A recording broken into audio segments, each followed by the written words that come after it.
At exactly 9:01 a.m., Donald Trump called Jasmine Crockett unqualified in front of 23 million viewers. He smirked. Fox News aired the clip within 45 seconds. What none of them knew was that Jasmine had been sitting on a classified DOJ file for 3 days. And when she opened it, the Capitol chamber froze like someone had pulled a pin from a grenade. What secret could turn a smear campaign into a federal crime scene? 9:01 a.m. The chamber door slammed shut.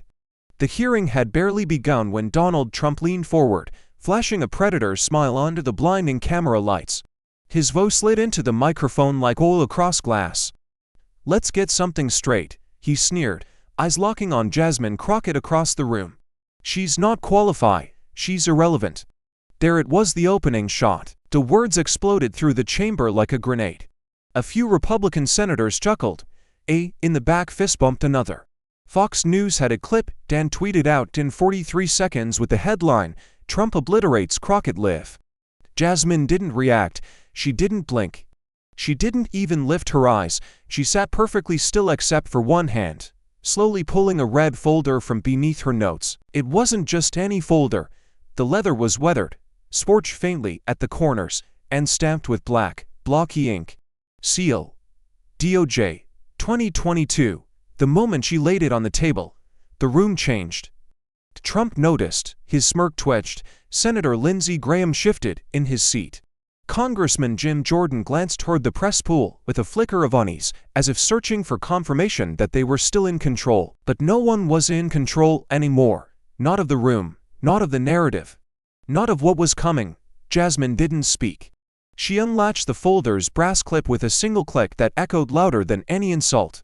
A gust of dead air filled the chamber, as if the walls were holding their breath. The reporters in the gallery leaned forward. CSPAN's camera crew silently adjusted to a tighter zoom. One producer mouthed, "What is that?" Still no words, just motion calculated, precise. She opened the folder. Page 1 flipped up like the start of a countdown. Inside, a DOJ memo. Top line, judicial interference. Internal memo, March 17, 2022. Under it, a still image of a waveform audio file. One file name in all caps. Trump_voce_log_0317-2.wlev. Trump's knuckles turned white. His attorneys whispered furiously behind him, but he didn't move. Jasmine finally looked up. 1 second, 2, 3. Long enough to let them realize she wasn't bluffing. Then she whispered, "Not for them, not for the cameras, but for history. You wanted a show, you just picked a wrong curtain to pull." Laughter died. Phones dropped. The atmosphere turned electric. This wasn't politics. This was the opening move of something far bigger, not a rebuttal or reckoning. Because Jasmine Crockett wasn't here to defend herself.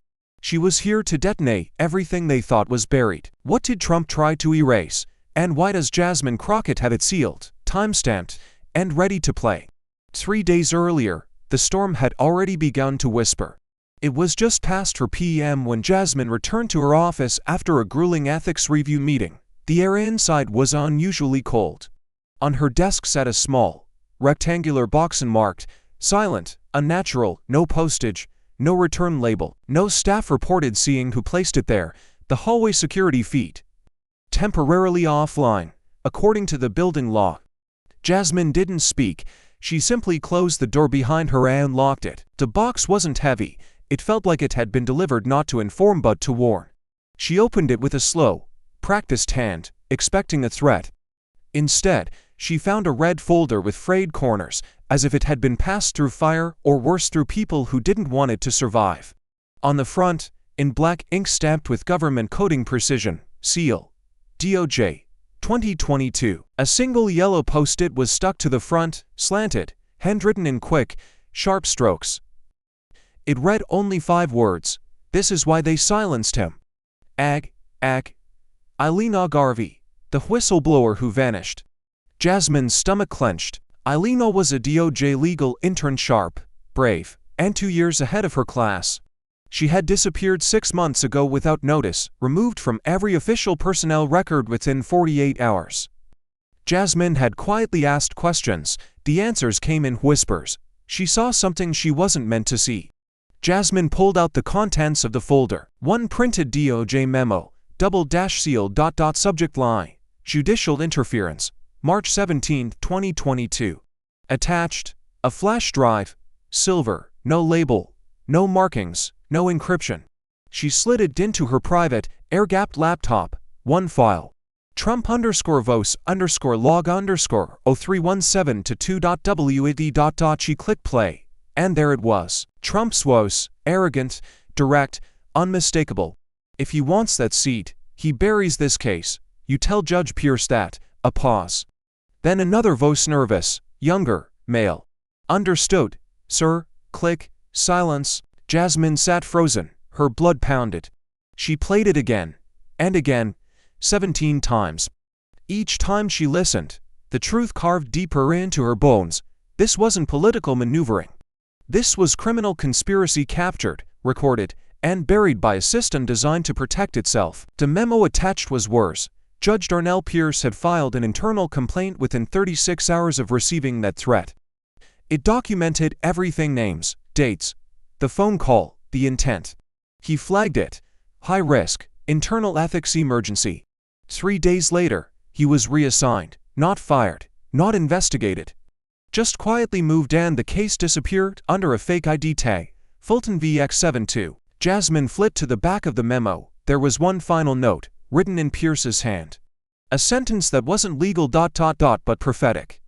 I fear they don't just want silence, they want to rewrite what never happened. She stared at it for minutes, until the page blurred from holding back tears. Then, without a word, she locked the office, drew the blinds, turned off her phone, and sat in the dark for 6 hours. No headlines, no legal team, just her, the red folder, and a decision that would cost her everything or change everything. Because what lay in that folder wasn't just scandal, it was sabotage of justice at the highest level. And now it was in the hands of the only person with the spine to make it burn. They didn't bury the file because it was dangerous, they buried it because it was fatal. And Jasmine Crockett just brought it back from the dead. Capitol Hill stood cold, then, indifferent, a fortress of marble and memory. That as Jasmine Crockett stepped into its shadow, she carried something heavier than classified files or national scandal. She carried everything they had once tried to bury her beneath. The red folder pressed against her ribs, like a heartbeat that didn't belong to her but maybe never would have survived without her. Inside it, a voice that was never supposed to be heard, a name that was meant to vanish. A sentence that could fracture the lie Washington had rehearsed for years. Before the folder, before the memo, before Trump's boss snarled its threat into a recorder and thought it would stay locked in the dark forever, there was a courtroom. Not one built for show, one built to cage. Jasmine could still smell the bleach and mildew of the county courtroom in Dallas, where she cut her teeth as a public defender. Where mothers wept into tissues they brought from home. Where white judges said ma'am to prosecutors and young lady to her. Where innocent men had their lives shaved down in increments of years because the truth was too expensive to prove. She remembered the case of Jamal R-17, accused of stealing a phone. Jasmine had evidence the phone had been planted. But it was marked inadmissible before she could finish the sentence. The cop's body cam footage. Corrupted. The judge's ruling. Probable cause. Jamal got 3 years. The cop got promoted. She remembered the witness, who was told to speak clearly when her accent was only Spanish. The rape victim, who was told her skirt sent mixed signals. The black juror struck because he had a distrustful posture. The white dot who smirked when Jasmine objected. Come on, Ms. Crockett, don't get emotional. They all thought she'd burn out, wear down, disappear like so many who tried to bring oxygen into rooms designed to suffocate. They never said it out loud, but she heard it anyway between the lines, in the polite dismissals, the side glances, the forced smiles. They never wanted me here. They didn't plan for someone like me to last, and yet she had. Not by breaking the rules but by remembering who they were designed to protect. Now she stood on polished Capitol stone, holding the proof that their firewall had cracked. She didn't need to raise her voice or point fingers, the folder would speak for her. And what it said, what it proved, was that silence had never been safety, it had always been strategy. She looked down at the folder one last time. Pressed her lips against its corner, not in reverence, but in rebellion. And as the cold wind slid between the columns behind her, Jasmine Crockett whispered into history not as a question, but as a verdict. Let's make history sting so deep, it never dares to heal wrong again, because now, the only thing more dangerous than the truth was a woman who refused to let it die quietly. March 14, 2020 to 9:47 p.m. Judge Darnell Pierce had just poured his nightly bourbon when the burner phone buzzed twice on his nightstand. No caller ID, no contact history. Just a vibrations and a silence that felt ... to deliberate. He stared at it, one breath, two, then he hit record on a separate device, something he'd started doing after two unusually quiet conversations with department contacts the month before. He picked up, his voice composed, measured. "This is Judge Pierce." A pause. Then a voice answered, male, slow to calm to be casual. "We're calling on behalf of counsel, Mr. Trump's counsel." Pierce didn't respond. He let the air stretch like a wire-pulled taut. "There's an opportunity ... if you're pragmatic," the caller continued. "A seat's opening in the Eastern District. We can make sure your name is top of the short list."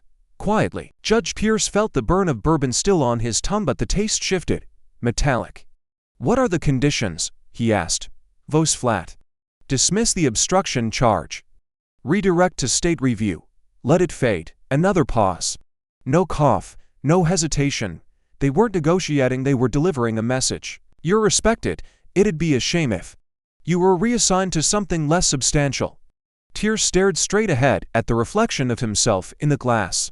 The city lights behind him looked smaller than they had an hour ago. He hung up without answering. Then, he saved the audio file, labeled it TRP_offer_call_031 for 22.wav, and began typing. The internal memo he submitted 2 hours later to the DOJ's Ethics Oversight Subcommittee was crystal clear: date, time, phone log, exact language. He named the intermediary, he cited the pending case. He flagged it as emergency judicial integrity, category red. Then he waited. 3 days passed. No reply, no follow-up, no confirmation of receipt.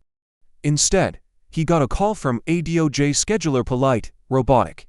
"Judge Pierce, your docket has been reassigned as of Monday. You'll now oversee interstate arbitration cases from the rural circuit courts, effective immediately." He wasn't fired, he was buried, his caseload deleted from public view. His internal complaint vanished, the memo, never acknowledged. And the Trump obstruction case he refused to erase. Reassigned to a judge known for deferring to executive sensitivity. Pierce kept his mouth shut, but not because he was afraid. Because he knew something worse than fear. Silence backed by coordination. He saved a copy of the audio file, he encrypted the memo. And before his DOJ credentials expired, he uploaded both into a dormant internal drive under a mislabeled case ID, Fulton VX72. He told no one except one intern, and that one whisper, passed in a hallway no one remembers, would be the match Jasmine Crockett found 2 years later. Because the real question wasn't why Trump's team made the call. It was why the Department of Justice let it ring straight into the abyss. Eileen Garvey wasn't supposed to be in the room that day. It was late March, 2022, 2 days after Judge Darnell Pierce had been reassigned without explanation. She was a 22-year-old legal intern, second-year Georgetown law, top of her class, and invisible in all the ways that made her valuable. She'd been fetching sealed folders for DOJ counsel in the Records and Ethics Division when a door, usually closed, had been left half-cracked. A glitch in protocol, a mistaken judgment, a fracture in silence. Inside, 2 men spoke in low tones, clipped words but not clipped enough. He logged the call. "You think anyone else saw it?" "Doesn't matter, case ID's changed. It's buried under VX72, Christ, VX72. No one even checks that archive anymore." "Exactly. He made noise, we made edits, it'll die in metadata." Eileen didn't breathe. She memorized the case ID Fulton VX72 and slipped away, like a shadow retreating into itself. That night, she accessed the DOJ server using a clearance badge she was never supposed to still have. 3 minutes of digging and there it was, a single memo attached to a mislabeled shell case in an outdated archive, one that hadn't been accessed in 71 days. The subject line hit her chest like a punch. Judicial interference, March 17, 2022. Attached, One audio file, trp_offer_call_031 for to2.wav. She didn't listen. Not yet. The file name was enough. The sender, Judge Darnell Pierce. The recipient, marked only, Doge Ethics. The file's modification timestamp was hours before his reassignment. Someone had tried to erase it and failed. Ailina downloaded the file to a flash drive she wore around her neck like jewelry. It was the only thing she never took off. She didn't sleep that week. And 2 days later, she vanished from the DOJ intern rolls without warning. Official record, family emergency, unofficial truth. She ran, changed dorms, deleted socials. Stopped answering even her professors. She kept the file sealed inside a second flash drive, wrapped in tinfoil, hidden in a hollowed-out law textbook. She carried it everywhere for months. It became part of her heartbeat. She didn't know who to trust. But she knew who she'd watched, Jasmine Crockett. Ailina had seen her once at a town hall in Baltimore, calm, clear-eyed, surrounded by people who looked like they belonged. Jasmine had torn apart a banking bill line, a line in front of a room full of lobbyists, and didn't blink once. Ailina remembered thinking, if this ever becomes too much, if I can't carry it anymore, she can. 8 months later, she mailed the red folder anonymously. No return name, no email, just the initials AG and a post-it note. This is why they silenced him, but she waited.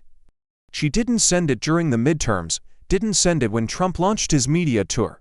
She waited until the congressional hearing was announced, and Trump was confirmed to appear live, on record, surrounded by cameras and arrogance, because she didn't just want it exposed. She wanted it detonated where the whole world would hear it scream. So the question isn't why she hid the truth for months. It's why she chose that exact moment with Jasmine Crockett sitting across from Trump live on national TV to finally unleash it. The audio had played 5 times. Jasmine hadn't moved. The waveform glowed on her screen, silent now, but her pulse echoed louder than the playback ever could. Trump's voice unfiltered, unshaken, spilled across her mind on a loop. If he wants that seat, he buries this case, and beneath it, the unease in the aide's voice, understood. Sir, there was no denying it. But truth in DC was never enough. It had to be bulletproof. By 7:40 a.m. the next morning, Jasmine had retained 2 outside attorneys, one a forensic audio specialist from Georgia, the other a former DOJ records analyst turned whistleblower himself. They met her in a private residence near DuPont Circle under closed curtains and burner phones. For 5 straight hours, they combed the metadata, ran voiceprint analysis, verified the file's timestamp and encryption history. One of them finally exhaled and said, "This wasn't fabricated. This was scrubbed, sealed, and then forgotten intentionally." She nodded, wordless, because in that moment, it became clear. This wasn't evidence, it was detonation material.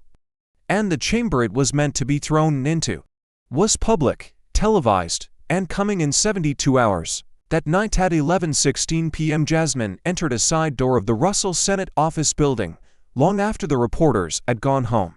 Inside, in a conference room behind frosted glass and soundproof walls, Senator Sheldon Whitehouse was already waiting. No aides. Just a pot of stale coffee, 3 manila folders, and a man who had seen too many secrets crushed before they could stand. She laid the red folder on the table and said just 3 words. "It's authentic." "Listen," he did, not once, but twice. Then leaned back and stared at the ceiling as if it had just dropped 10 stories onto his chest. "We need chain of custody," he said, grim. Jasmine opened a folder and slid it toward him. Flash drive origin. Metadata chain. USPS timestamp. Legal verification. Identity protection of Ailina Garvey redacted, but logged. Hand-signed affidavit from the digital forensics team.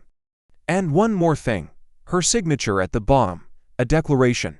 "This will be introduced on the record. In my voice, under oath." Whitehouse looked at her with something between awe and warning. "You understand the machine won't just come for your seat. They'll come for your name, your license, your life." Jasmine smiled, but it didn't reach her eyes. "I'm not here to be remembered," she said. "I'm here to make sure they are." She stepped into the hallway alone. The Capitol loomed just blocks away, its lights cold and immaculate. But inside her, something burned steady and silent. She knew what was coming. The legal attacks, the smear campaigns. The headlines engineered to drown out her voice with static. But none of it mattered, not anymore, because she wasn't walking into a hearing. She was walking into the ignition point of a truth they had spent 1 year, 11 months, and 6 days trying to bury. And if this was political suicide, then Jasmine Crockett had chosen the sharpest bullet, the brightest fuse, and the loudest possible detonation. 9:46 a.m., room 226, Rayburn House Office Building. Donald Trump was mid-sentence, riding the momentum of his own bravado. His voice boomed, his finger jabbed toward Jasmine like a judge passing sentence from the bench of arrogance. And frankly, this entire committee is a circus. You've got clowns pretending to be lawyers, and activists dressed up as. Jasmine Crockett stood. She didn't raise her voice. She didn't ask for silence, she simply spoke. Madam Chair, point of personal privilege. The room froze, the air stilled. The chairwoman, caught mid-glance at her notes, blinked. Congresswoman Crockett, you may proceed. Jasmine's tone was surgical. Each word laced with a tension so sharp. The entire chamber leaned in.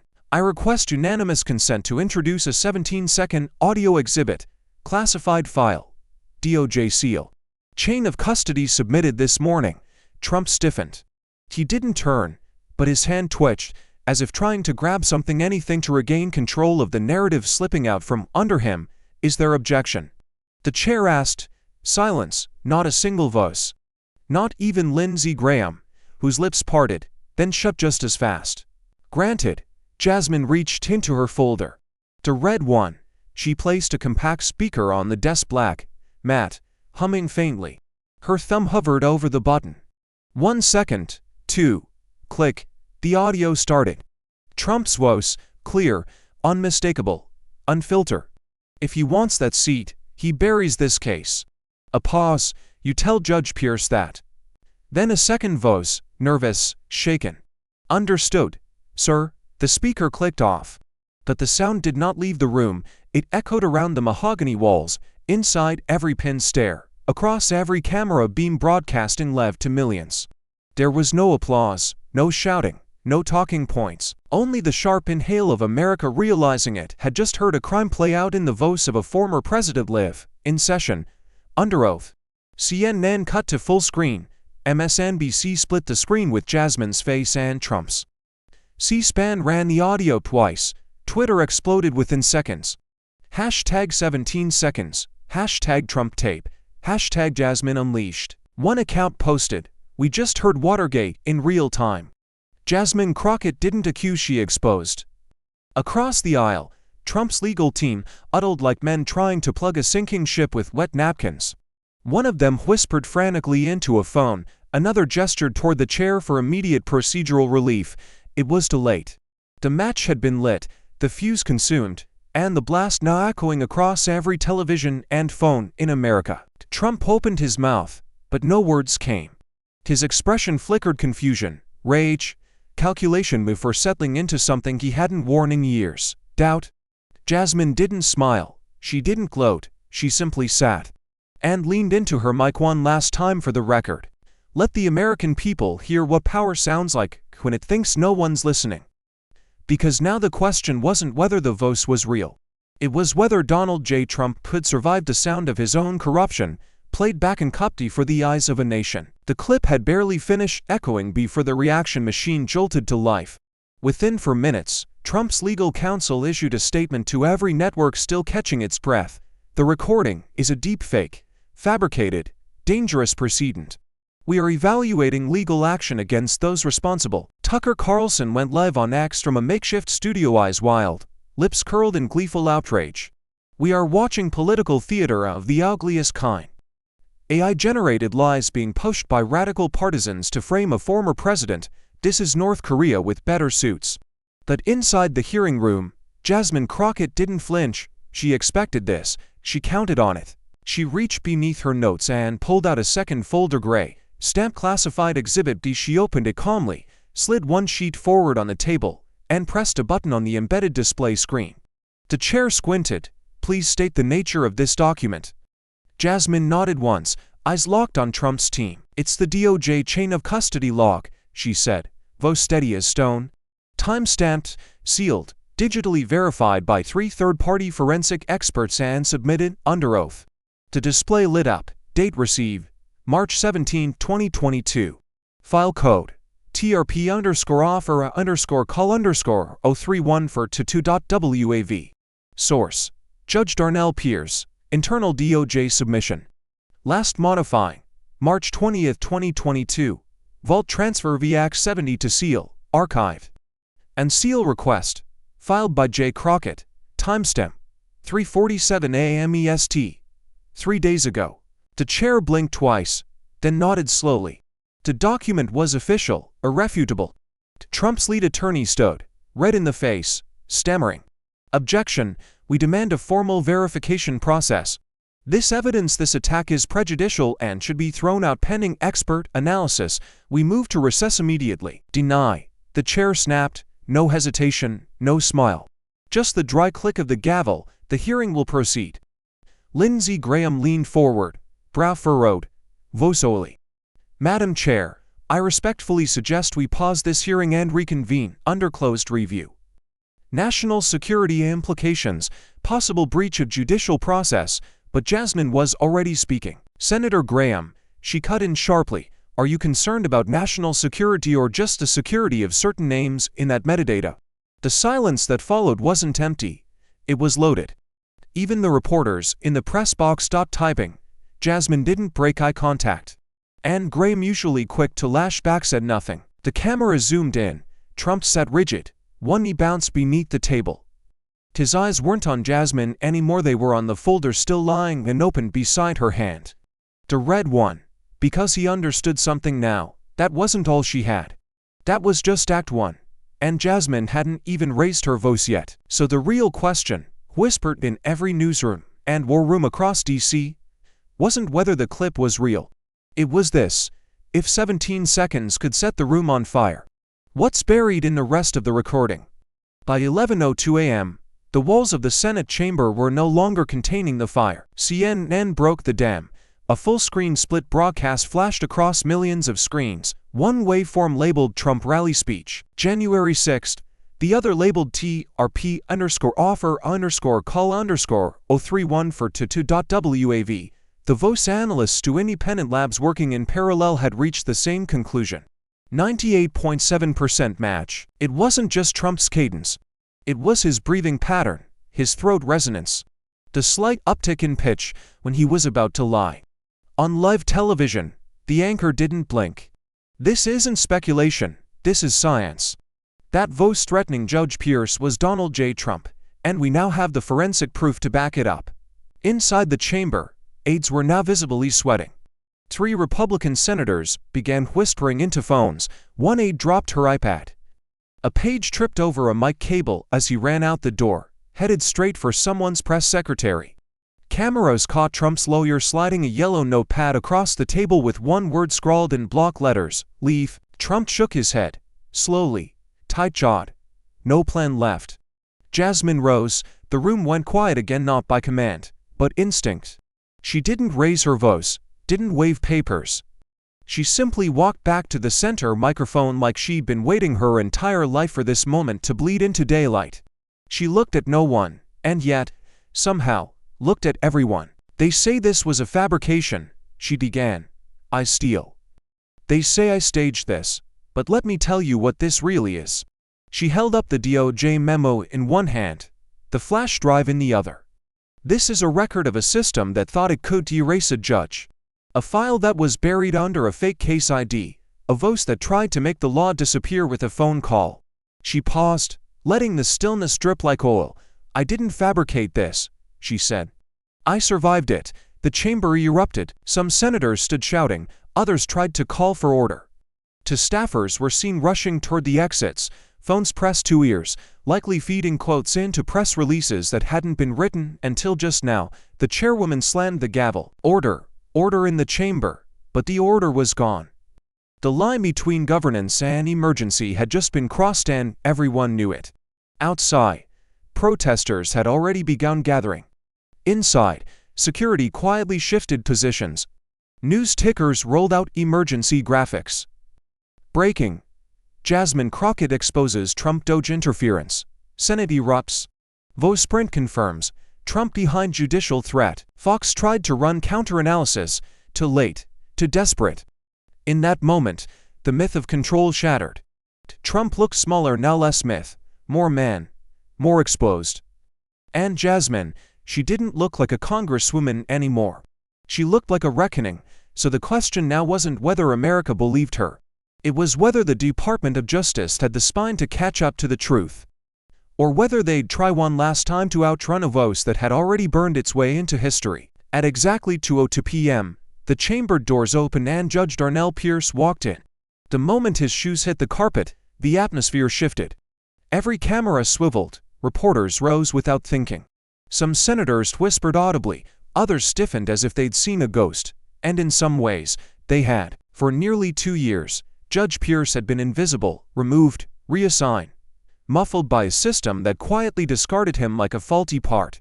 But now against every legal whisper, against every private threat, he was here, in flesh and silence, walking toward the witness chair like a man returning to the scene of his own burial. He wore a plain gray suit. No robe, no staff, no prepared statement. Just a small folder under his arm, and a face carved by months of knowing too much and saying too little. He raised his right hand. "Do you swear to tell the truth, the whole truth, and nothing but the truth, so help you God?" "I do." A single flash from a press camera bounced off his glasses, but he didn't flinch. He adjusted the mic. Then his voice measured, deep, unshaken, cut through the chamber like a scalpel through silk. "The file presented to this committee is authentic. I wrote the memo, I recorded the call. And yes, that is Donald J. Trump's voice on that audio." Gasps, not from the press, from the senators.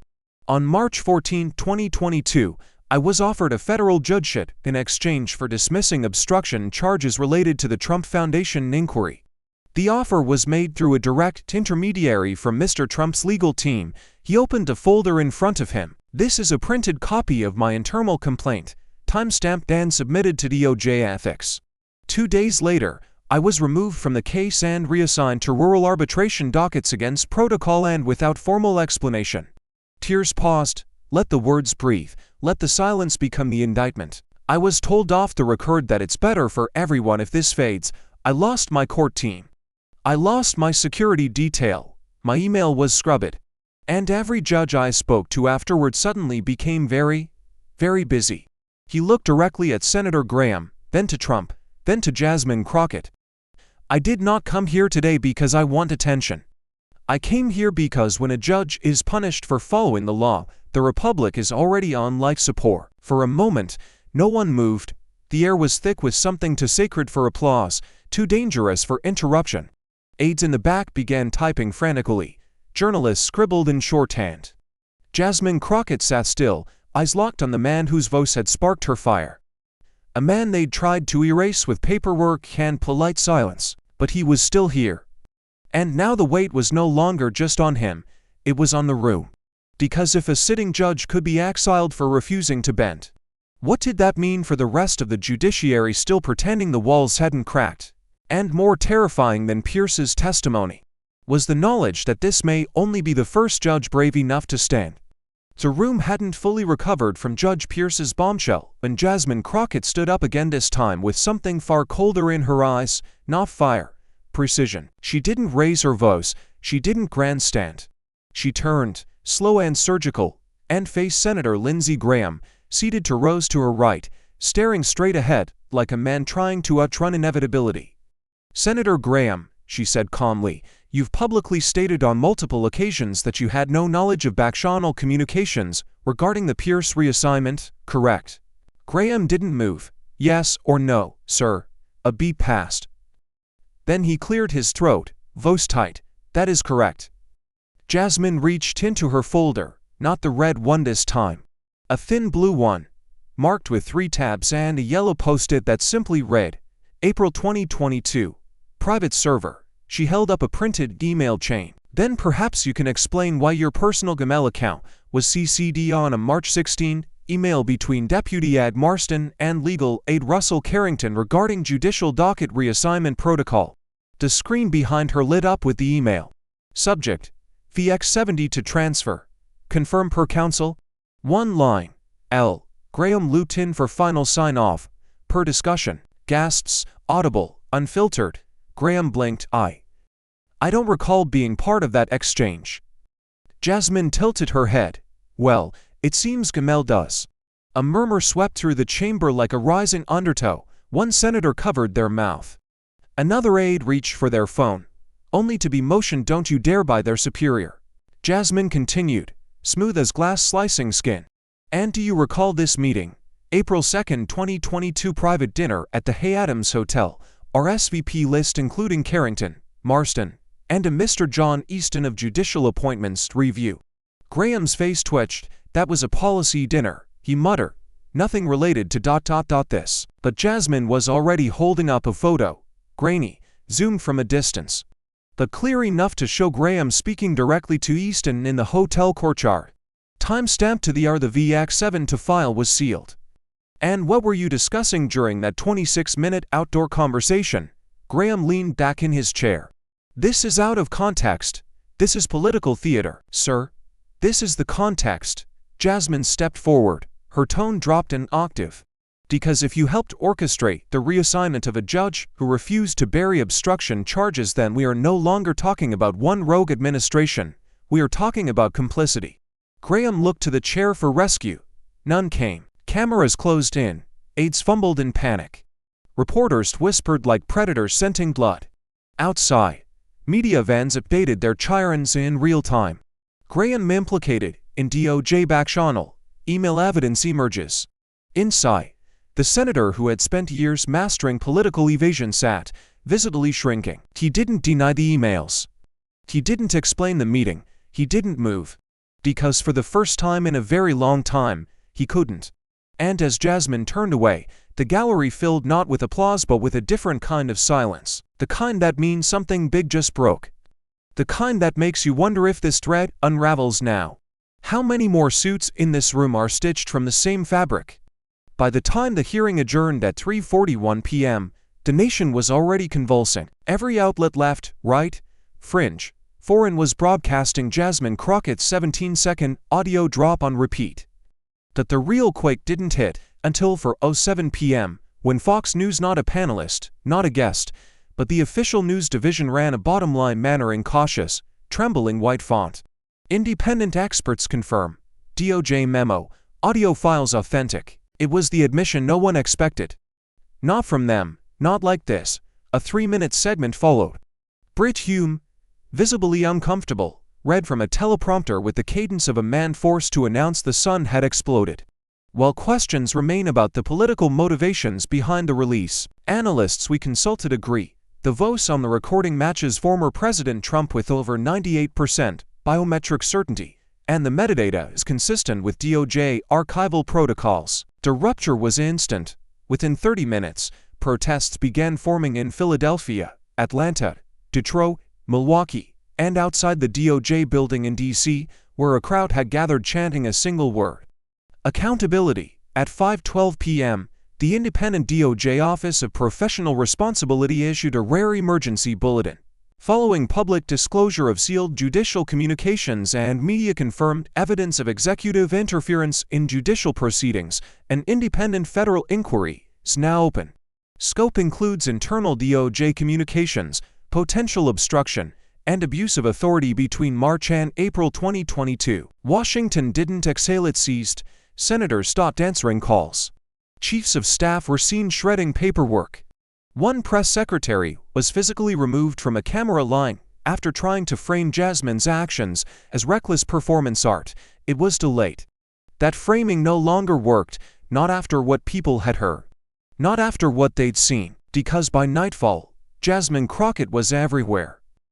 Not just on CNN, MSNBC, NPR, but projected onto the side of a building in downtown Oakland, chanted in Brooklyn protests, invoked in sermons in Atlanta churches and youth panels in South LA. A single still frame of her standing in the chamber, red folder in hand, gaze locked, mouth closed, circulated with a caption that simply read, "She didn't flinch, but with the rise came something colder."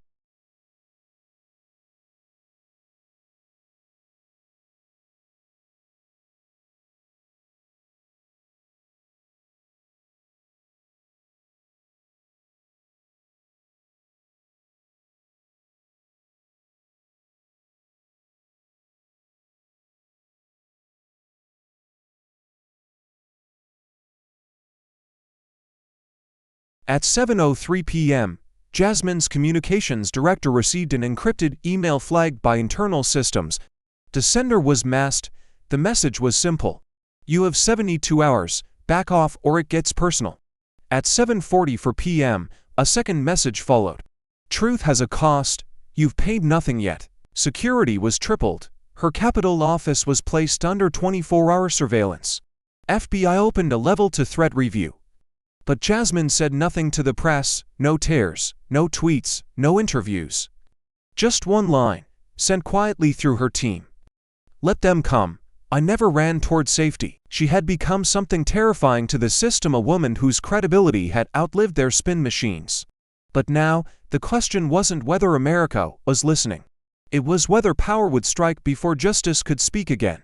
Because Jasmine Crockett wasn't just a witness anymore. She had become the proof. By 6:12 a.m. the next morning, Jasmine Crockett's chief of staff had already received 4 threats, each one more personal than the last. The first, a voicemail, robotic voice. No caller ID, no background noise. Just 8 words, you exposed a system. Now we erase you. The second arrived by courier, no return label, no fingerprints, delivered through a third-party drop. Inside, a shattered USB drive wrapped in a red ribbon. The note attached read, truth has limits, so does breath. The fourth didn't come at all. It was what didn't arrive that triggered the alert. At 9:28 a.m., Jasmine's official Capitol email login failed, locked out due to unusual activity. Her tech lead tried to access the administrative backend. Blocked. A second attempt triggered a full system breach alert. Within minutes, internal cybersecurity teams flagged a level 4 intrusion protocol, unauthorized access originating from outside federal networks, high encryption. Trace route spoofed through 3 overseas nodes: Prague, Tel Aviv, Buenos Aires. Target folders, red exhibit chain, voice_memo_DOJ, and witness notes, AG. The message was clear. They weren't just watching, they were reaching in. By 10:07 a.m., the FBI opened an immediate protective security file. Agents arrived unannounced. Jasmine's building was swept. Digital devices were quarantined. Her staff was advised to work remotely until further notice. One aide asked, half joking, if she should turn her phone off. The agent didn't smile. He responded flatly. At this point, assume it's not just listening. Assume it's learning. Jasmine stayed silent. Not from fear, but from calibration. She wasn't surprised. She wasn't startled. She was expecting this, because the second you drag truth into the daylight, especially one buried under government concrete, there's always a price. Always a response. She had just exposed a potential federal conspiracy. That wasn't a career move, that was a collision course. The Capitol felt colder now, not physically, but psychologically. Staffers avoided eye contact, elevators grew quieter. Colleagues who had once casually greeted her in the hall now turned corners early, looked at their shoes or at the nearest flagpole like it might offer cover. She had become radioactive. But inside Jasmine, there was no flicker of retreat, no second guessing. Only one phrase she scribbled on a notepad in her office that morning, words she didn't say out loud, but had already committed to live by. They can threaten my life, but I'm the one threatening their legacy. Because this was no longer a hearing, it was a countdown. And Jasmine Crockett had just made her decision. She wouldn't step back. She would step directly into the fire and dare the whole damn machine to follow. The knock came at 10:34 p.m., no warning, no scheduled meeting. Just 3 soft knocks against the side entrance to Jasmine Crockett's district office in D.C., a door almost no one used, the one reserved for deliveries and quiet exits. Jasmine's security detail flinched, hands instinctively moving to holsters. But when they cracked the door open, all they found was a figure in a black hoodie, soaked from the freezing rain, eyes white and red-rimmed. "My name's Eileen Garvey," she whispered, her voice trembling, barely audible. "She knows who I am, please, just let me speak to her." The room went still. Jasmine stood from her desk before they finished the sentence. She hadn't seen the girl in almost a year. Not since the red folder arrived with no return address and a sticky note that turned the course of a presidency. Jasmine had imagined this moment 100 times, but never like this. Eileen looked smaller than Jasmine remembered. Not physically, spiritually. Her eyes darted behind her with every sound, every creak of the office walls. Her hands shook not from cold, but from what she'd carried for too long. Jasmine waved everyone out of the room. "Lock the door. Give us the room. 30 minutes. No interruptions." When the door shut, Jasmine walked slowly to her, no fanfare, no ceremony, and held her. Elena didn't even pretend to be strong. She collapsed into her arms like a dam finally allowed to break. "I'm sorry," Elena sobbed, voice cracked and raw. "I thought if I stayed gone, they'd stop looking. I haven't slept in for nights. I get emails with no sender address. My dorm was broken into last week. Nothing stolen, just rearrange." Jasmine held her tighter. "They want you rattled. They want you to fold yourself back into silence. They know I talked," Elena whispered. "They know it came from me." Jasmine stepped back, held her face in both hands, and said it slowly, clearly, as if daring anyone listening to challenge it. "You did the bravest thing anyone could do in this town. You told the truth and walked straight through the crosshairs. That doesn't make you a target, it makes you irreplaceable." Elena wiped her face with her sleeve. "Do you think this ever ends, that we actually survive this?" Jasmine exhaled long, controlled. Then she opened a drawer and pulled out a flash drive in a black velvet pouch. "What's on here," she said, "is what comes next. Not for them, for us, for the ones they erased. For the voices they buried. For the judge they tried to break." She pressed it into Elena's hand. "If anything happens to me, you take this to the press, unedited, all of it." Elena nodded barely. And in that moment, to women, one who exposed the lie, one who carried it, stood shoulder to shoulder, not as whistleblower and politician, but as survivors of the same war no one wanted to admit was real, because they both knew now. This wasn't just about Trump, or Pierce, or Graham. This was about whether two women with nothing but truth and each other could outlast an empire built on silence. 12:03 a.m. The steps of the Capitol were drenched in darkness, the kind that didn't come from night but from the weight of everything unraveling behind those marble walls. Spotlights had been turned off, the official podium removed, but Jasmine Crockett stood there anyway. No microphone, no barrier, just a single floodlight behind her and a growing crowd in front, cell phones raised like lanterns for a reckoning. The speech wasn't scheduled, the broadcast wasn't planned, but within minutes, it was live on every major network, with millions watching, breath caught in their throats like a verdict they couldn't predict. Jasmine wore no blazer, no flag pin, just a black coat, her red folder in one hand, and the weight of a country bracing itself in the other. She didn't clear her throat, she didn't read from notes. She just looked out at the crowd, raw, exhausted, on the brink, and spoke with a voice sharpened by weeks of war. "I was told to wait, to let the process work, to be quiet and trust the system." She took a step forward, camera zoomed in. "That the system has rules for people like me and a different set for the ones who built it." The phones in the crowd stayed lifted. Some faces were tear-streaked, others were stone still. "You know what I've learned these past few weeks? That tower doesn't scare me. Silence does." The line dropped like a flare in dry brush. In under 45 seconds, the quote had been clipped, posted, and reposted. #silencescarism began trending in 12 countries within the next hour. One user captioned her image. "She's not testifying anymore, she's warning." Jasmine raised the folder above her head, not for drama, but for proof. This is the voice they bury. The file they sealed, the judge they removed, the intern they tried to erase. And they thought, if they smeared me hard enough, the story would die before the sun came up. She pointed behind her toward the Capitol dome, glowing dim and hollow. "I'm standing in front of a building that taught itself to forget, but I remember, we all do." A pause. Then, quieter. "If they're willing to do this to a judge, imagine what they've done to those who never made it to a courtroom." Another pause, eyes glistened in the cold. "They can threaten my life, but what they should really fear is the people who finally know what's been done in their name." The silence afterward wasn't empty, it was loaded, waiting. Then, slowly, the clapping began, not from one person, but from a dozen. Then 100, then hundreds more. It wasn't cheers. It was defiance echoing into the marble night like a gavel dropped from the sky. And as Jasmine turned and walked back toward the building behind her, one question spread across the country like ink spilled over parchment. Will the system finally listen, or will it do what power always does when the truth refuses to bow? and strike back harder than ever. 10 a.m. sharp. The vote began. Room 226 of the Rayburn building wasn't just tense, it was electric with consequence. The walls, the microphones, even the air itself felt like it was holding its breath.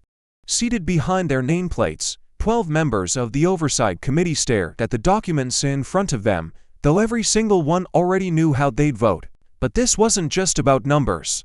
This was legacy. This was the line in the sand. And Jasmine Crockett had drawn it. Motion to refer Donald J. Trump to the Department of Justice for federal indictment. The chair read. Charge: judicial interference under Title 18, Sections 1505 Van 371. The silence after that was heavier than steel. Then came the roll call. No. No. Jasmine's voice was clear, firm, undeniable. Final tally, 8-4. Motion passes. Any thought the accused would react with humility. They underestimated the beast. At 10:22 a.m., Donald Trump released a statement from Mar-a-Lago. It read, "This is a hoax, a leftist witch hunt orchestrated by liars and losers who want to silence the voice of the American people. Jasmine Crockett is a fraud. Nothing will come of this because there's nothing there." But even as he raged from afar, the DOJ's official switchboard was overwhelmed. Senators were flooded with calls. Over 140,000 signatures hit a digital petition titled "We Heard the Tape. Indict Now." Within the first 2 hours, the country wasn't whispering anymore. It was roaring. The vote was in. The evidence was public. The pressure was volcanic. Now all eyes turned to one institution still hiding behind protocol and time, the Department of Justice. Because the question echoing from the marble chambers to the streets of America wasn't whether Trump had been exposed. It was whether Merrick Garland's DOJ would finally have the courage to light the match everyone else had already struck. Within 48 hours of the committee's vote, something began rippling across the country that no press secretary, no senator, and certainly no former president could contain. It started in Baltimore, where high school students marched down North Avenue holding signs that read, "We're with Jasmine." Then Atlanta, where preachers rewrote Sunday sermons to include her name alongside Rosa, Fannie, and Coretta. In Chicago, barbershops streamed the hearing footage like playoff games. In Detroit, elders gathered in community halls and whispered the same sentence, "She spoke when they told her not to." In Oakland, a mural went up overnight, Jasmine Crockett's face rising above red flames, the word "silence scares me" painted across her shoulders like armor. She had become more than a congresswoman, more than a whistleblower. She had become a reckoning. But power never yields without a cost, and by day 3, the backlash began. Cable networks that had ignored her for months now ran back-to-back investigative segments questioning her credentials, her tone, her tax filings, even her wardrobe choices. One anchor leaned into the camera and asked, mock sincerely, "Is this woman the new face of justice or just a master of political spectacle?" A New York Post headline screamed, "Crockett's closet, the designer bags behind the revolution." Her college boyfriend was tracked down and cornered in a parking lot. A former client whose case Jasmine had lost years ago when she was a public defender was paid for an exclusive interview where he called her ambitious and dangerous. The machine was spinning. The story was shifting. They weren't attacking her evidence anymore. They were attacking her existence. But even as smear campaigns crawled through every dark corner of her past, something stronger pulsed beneath the nose. The rallies grew larger. The chants grew louder. The crowds more diverse. A sigh held by a 10-year-old girl in Jackson Ree. "If she can speak, maybe one day I can too." And yet, amid the love there it was again. The edge, the danger, the trap. Because Jasmine Crockett wasn't being destroyed. She was being tested, measured, tempted to flinch. And the country now faced a sharper question than ever before. Will the woman who exposed the lie survive the backlash of those who still depend on it? Or will they find out far too late that the real storm didn't start when she spoke, but when millions decided she was telling their story, too? It was 2:14 a.m. when Jasmine Crockett stepped off the Capitol elevator alone. No staff, no camera crew. Just her heels clicking against marble, echoing too loudly in a building that had once pretended to ignore her, now too afraid to make eye contact. Two Capitol police officers trailed 10 paces behind, eyes scanning shadows. They weren't guarding a politician anymore. They were guarding a lightning rod when the system hadn't decided whether to enshrine or extinguish. Her office door was cracked open. Jasmine had left it that way on purpose. She didn't need to feel safe tonight, she needed to feel real. The threats had escalated in both volume and creativity. A severed doll's head mailed in a box labeled Legacy Ends Here. A fake obituary printed with her name and sent to 3 local newspapers. A video, AI-generated, showing her standing over burning Constitution pages, labeled Radical, which of Washington. Her staff had been ordered to work remotely. Her chief of security begged her to relocate to a secure residence. She refused. If I leave now, I tell them they've already won. But now, behind the closed door, Jasmine was just one woman. Alone, she sat at her desk, opened the bottom drawer, pulled out a sheet of cream stationery she'd kept tucked under her red folder since the day this all began. At the top, she wrote, "To Mom." Her pen didn't hesitate. "They keep asking if I'm scared. But I've walked through too many firestorms to be afraid of smoke. I used to think I had to be twice as smart, then I learned that being twice as brave was even more dangerous. They're trying to turn me into a symbol. Or a warning. I won't let them do either. I didn't come this far to whisper. I came this far because you taught me never to kneel when I was meant to stand. If anything happens, I want you to know I said it all. I meant every word, and I made it sting." She folded the letter in half, placed it in an envelope, slipped it into the vault behind her bookshelf next to the sealed memo, the flash drive, and the last untouched copy of the DOJ chain of custody report. Then she turned off the lights, sat in the dark, and waited. Because the system could smear, threaten, isolate, but it hadn't broken her, not yet. And somewhere in the silence that followed beneath the cameras, the rallies, the whispered plans in polished halls, a colder truth began to settle across the city. If Jasmine Crockett stood alone after setting fire to the lie, then the question wasn't whether she'd survive it. It was whether the country could survive what came next if she didn't. 8 a.m. The world held its breath. The Department of Justice had called a live press briefing. No leaks, no prepared narrative. Just a stark white backdrop, the official seal overhead, and Attorney General Merrick Garland walking slowly to the podium like a man who had just touched something radioactive. He didn't open with platitudes, he didn't soften it with legal jargon. He simply looked up into the lenses of 1,000 cameras and said the sentence America had been bracing for, or doubting would ever come. The Department of Justice is opening a formal criminal investigation into former President Donald J. Trump for judicial interference in violation of federal law. The room didn't gasp, it went dead silent because what had once been rumor, whistleblowing, denial, and televised chaos had just crossed into the one place no one could spin their way out of: federal prosecution. Then came the line that made the air tremble. This decision is based in part on verified material brought forward by Congresswoman Jasmine Crockett, including time-stamped DOJ records, audio evidence, and testimony previously sealed from public view. Her name, spoken by the nation's top law enforcement officer. No spin, no asterisk. Proof, acknowledged. Across the country, news anchors stumbled to update their headlines, social media detonated. Hashtag #JusticeIsComing and hashtag Crockett Effect climbed into global trends within 6 minutes. Legal analysts scrambled to dissect possible charges before Garland had even finished his sentence. But in her Capitol office, Jasmine Crockett didn't say a word. She didn't cheer, she didn't cry.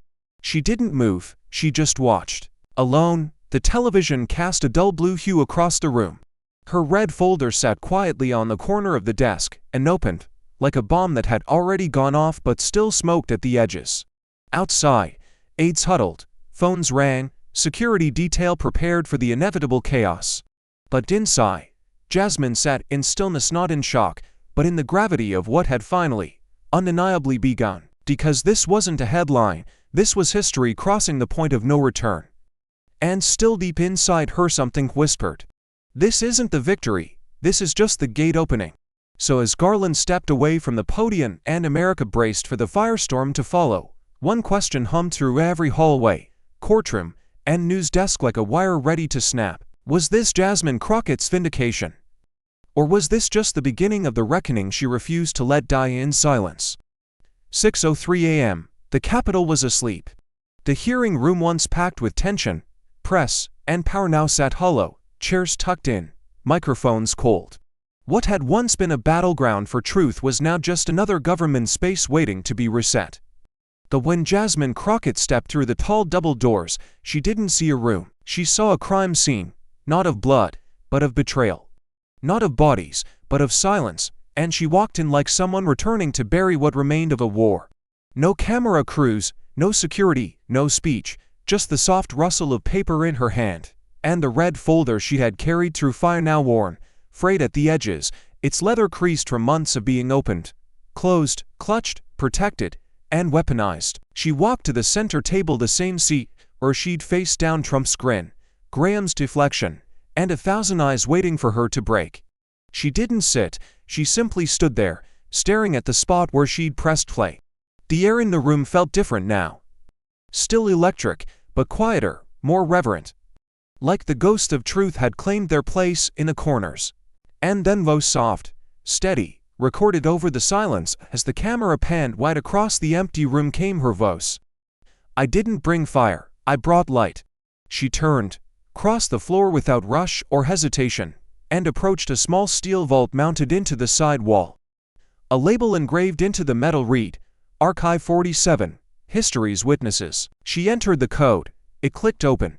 She placed the red folder inside, closed the vault door, paused. Then, with one last glance at the room that had tried and failed to swallow her, she whispered into the empty air, "If they ever forget, let this remind them who refused to." The vault sealed with a hiss. A still shot framed her silhouette against the soft morning light pouring in through the chamber window. No music, no applause, just the low thrum of history closing a chapter. But outside the building, already lines were forming. Teachers requesting transcripts of the hearing for classrooms, filmmakers pitching documentaries.